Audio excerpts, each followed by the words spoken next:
ৰাজ্যৰ লাখ লাখ মানুহৰ একাউণ্টত আজি 10 বজাৰ লগে লগে 9,000কৈ সোমাই গ'ল। আজি কিন্তু অৰুণোদয় আঁচনিৰ ডাঙৰ আপডেট আহি গৈছে। যিসকলে এইবাৰ অৰুণোদয় আঁচনিত নতুনকৈ এপ্লিকেশ্যন কৰিছিল বা যিসকলে আগৰ পৰা প্ৰতি মাহে অৰুণোদয় আঁচনিৰ পইচা লাভ কৰি আহিছিল, আজি হৈছে 10 তাৰিখ। আজি কিন্তু পুৱা 10 বজাৰ লগে লগে সকলোৰে একাউণ্টত অৰুণোদয় আঁচনিৰ পইচা 9,000 টকা সোমাই গৈছে। এতিয়া যদি আপোনালোকে এইবাৰ অৰুণোদয় আঁচনিত নতুনকৈ এপ্লিকেশ্যন কৰিছে অথবা আপোনালোকে আগৰ পৰা প্ৰতি মাহে অৰুণোদয় আঁচনিৰ পইচা লাভ কৰি আছে, কিন্তু আজি আপোনালোকে আপোনাৰ বেংকৰ একাউণ্টত চেক কৰিছে, এতিয়ালৈকে আপোনালোকৰ একাউণ্টত অৰুণোদয় আঁচনিৰ পইচা 9,000 টকাটো সোমোৱা নাই।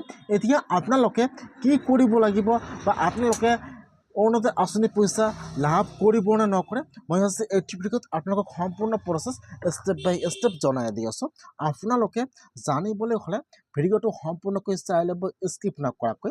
আৰু যদি আপোনালোকে মোৰ চেনেলত নিউ হয়, মোৰ চেনেলটো ছাবস্ক্ৰাইব কৰি ৰাখি দিব। যিহেতু আজি হৈছে 10 তাৰিখ, আজি কিন্তু 10 বজাৰ লগে লগে সকলোৰে একাউণ্টত অৰুণোদয় আঁচনিৰ পইচা 9,000 টকা সোমাই গৈছে। এতিয়া কিন্তু কিছুমানে কমেণ্ট কৰিছে যে ফোন নম্বৰত SMS আহি গৈছে, কিন্তু এতিয়ালৈকে অৰুণোদয় আঁচনিৰ পইচা একাউণ্টত সোমোৱা নাই। যদি আপোনালোকৰো এনেকুৱা হৈ গৈছে যে আপোনালোকৰ ফোন নম্বৰত অৰুণোদয় আঁচনিৰ SMS আহি গৈছে, কিন্তু আপোনালোকৰ একাউণ্টত এতিয়া অৰুণোদয় আঁচনিৰ পইচা 9,000 টকা সোমোৱা নাই, এতিয়া আপোনালোকে কি কৰিব লাগিব? যিসকলৰ SMS আহি গৈছে, নিশ্চয় আপোনালোকে সকলোৱে জানে যে এইবাৰ DBTৰ জৰিয়তে অৰুণোদয় আঁচনিৰ পইচা সোমাই গৈছে। সেইকাৰণে কিন্তু আপোনালোকে অলপমান ৱেইট কৰিব লাগিব। কিছুমান বেংকৰ পইচা লগে লগে একাউণ্টত সোমাই যায় আৰু কিন্তু কিছুমান বেংকৰ DBT লিংক থকা একাউণ্টটো অলপমান ক্ৰেডিট হওঁতে অলপমান টাইম লাগি যায়। সেইকাৰণে কিন্তু আপোনালোকৰ ফোন নম্বৰত SMS আহি গৈছে, এতিয়ালৈকে একাউণ্টত অৰুণোদয় আঁচনিৰ পইচা অহা নাই, কিন্তু আপোনালোকে একো চিন্তা কৰিব নালাগে।